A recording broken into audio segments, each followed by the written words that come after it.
All right, so I'm joined by Amit. Welcome. Thank you. Banker in a previous life, right? Absolutely. So Amit is going to talk to us about the three changes that he would like to see implemented in the world game. The stage is yours. Yeah, okay. So my recommendations for the three changes in international cricket is what I call as the three R's.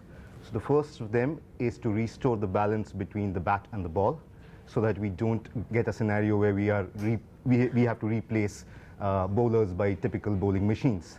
The second R is to revisit the format of test matches so as to make them all the more interesting and not to see too many dull, drawn-out test matches. And the third is to reach out to a greater population. I mean, we cannot be in a situation where we continue to play the game with only the top 7 or 8 cricket teams, and while the rest of the world doesn't give anything about the game per se. We cannot survive with an attitude where the best gets better and the rest doesn't matter. So these are the three recommendations that I have. All right, very interesting ones. Amit, let's talk to you about each of them.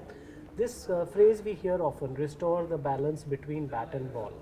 Is that because you think that technology has allowed for bats to become so much superior now that the balance of the game has been completely skewed? Yes, absolutely. I mean, the monsters that they call cricket bats these days, I mean, a miss hit or a nick or a top edge actually goes for a 6. Now that's like penalizing a bowler for inducing a nick or a top edge. That is really not very fair for the bowler. And if you look at the way the game has evolved, while the humble cricket ball has really remained the same, the cricket bat has grown into a huge monster. Hindsight, it looks a little unfair to Dennis Lillee when we did not allow him to use the aluminium bat, right? It was at least the same proportion. But what is your, let's say you were allowed to mandate a change to the nature of the bat. What would you like to see change? Okay, so the first is to probably take it back, not fully, to where the cricket bat originated from, Okay. but at least, all the talk about the sweet spot, the weight of the bat and all that comes down. So, and I'm not saying that, we take away the entire advantage of the new generation cricket bats, but let's make it a fair contest. And while doing that, if we need, we can even make some changes to the cricket ball. I mean, say maybe we could have a ball with a raised seam, or a ball where one side is shiny while the other side is worn out, and the fielding team decides which of the balls they would want to use to bowl with. Okay, let's talk about revisiting the format of test matches. That's the other R that you came up with. Absolutely. Now that is a contentious one because test cricket, while all these years there have been some changes introduced, has largely been a 5-day game. Would you like to see that changed? No, I wouldn't. And I also don't agree to, the views expressed in terms of making, 4 innings of 50 or 100 overs each, because that again would actually make it a limited overs match, right?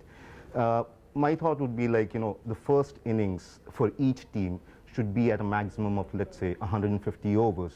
Now, what that would mean is by the time both teams are done batting for 150 overs, if the team survived that length, Yes. we'd actually have 3.5 days gone by, and we'd still be left with another 5 sessions. So you could then have, the first team to have another maximum 3 sessions to bat, while then the team batting second has another 2 sessions to either salvage a draw or maybe, win it.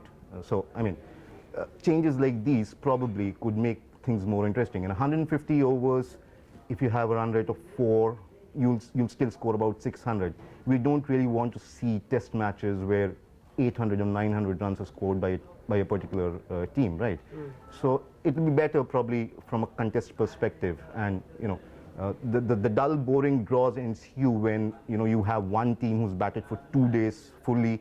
The next team comes in, they bat for another 2 days, and you suddenly realize now the only option is to probably play for a draw, and the team decides to bat for most of the 5th day as well. I mean, so.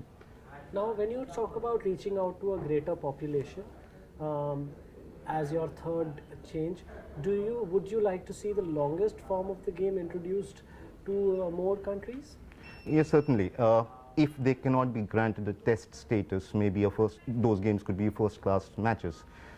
My thought would be to have probably a round-robin kind of a system wherein each year every test playing nation at least visits one of the associate nations and plays a 5-day first class series of 5-day first class Yes. games. Also, when I say round robin, you could typically have, if India has visited England, then they next go to Australia or Australia come down to India. I mean, it becomes a little meaningless when you have India going to England and England coming back, and we've already spent half a year. Every alternate series is probably an India-Sri Lanka series. You don't want to see that too much, right? So probably a round-robin system where either away or at home you play a test playing nation and then go to the next and so on and so forth, and also mix in one associate nation every year. Okay, thank you, Amit. Thank you so much, Let's see Gaurav. which of these changes can be taken up by the ICC. Thank you so much. Thank you so much. Thanks, Gaurav.